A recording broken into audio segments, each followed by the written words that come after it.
तो respiratory volumes की क्या कर देता है, थोड़ी सी ब्रीफिंग कर देते हैं। तो tidal volume is the volume of air that a person can normal inhale and normal exhale। जिस टाइम पे मैं आपको पढ़ा रही हूँ उस टाइम पे जो मैं इनहेल कर रही हूँ that is normal inhalation and normal exhalation, जो आप पूरे डे में करते रहते हैं, ठीक है, that is normal inhalation and normal exhalation.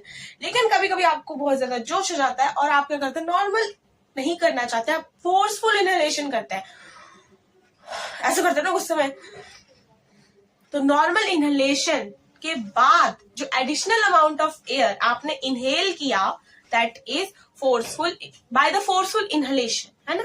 Forceful inhalation के द्वारा जो आपने additional amount of air inhale किया नॉर्मल इनहेलेशन के बाद, देखो धीरे धीरे समझो, एडिशनल अमाउंट ऑफ एयर आपने इनहेल किया, नॉर्मल इनहेलेशन, नॉर्मल इनहेल कर लिया, इसके बाद भी आपने additional amount of air inhale किया, किससे किया, फोर्सफुल इनहेलेशन के टाइप, ठीक है। तो वही है, तो ये वही है कि नॉर्मल इनहेलेशन के बाद जो एडिशनल अमाउंट ऑफ एयर आपने इनहेल किया by the forceful inhalation that is inspiratory reserve volume. Amount कितना है, 2500 से 3000 ml या फिर 2.5 litre to 3 litre, but NCERT में एमएल के दे रखा है तो यहाँ पे लर्न कीजिएगा।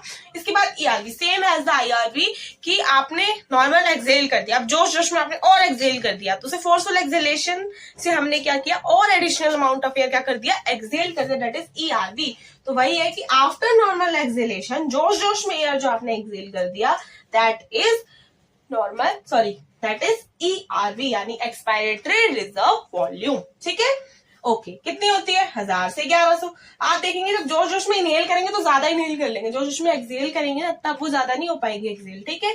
तो इसे याद रख सकते हैं, 1000 से 1100 ml होती है। इसके बाद आता है रेजिडुअल वॉल्यूम, जोश जोश के बाद भी ये नहीं निकलेगी, ठीक है, तो इसे बोलते हैं रेजिडुअल वॉल्यूम। ये लंग्स में बची रहती है after forceful exhalation. Forceful exhalation भी कर देंगे, उसके बाद जो एयर बच जाएगी लंग्स में उसे कहते हैं रेजिडुअल वॉल्यूम। वो कितनी होती है, 1100 से 1200 ml होती है या फिर 1.1 टू 1.2 लीटर। क्या करती है, प्रिवेंट करती है हमारे लंग्स को कोलैप्स होने से, यानी पिचक ना जाए एकदम, ठीक है। तो लिख लीजिए, आप कैपेसिटीज करता है।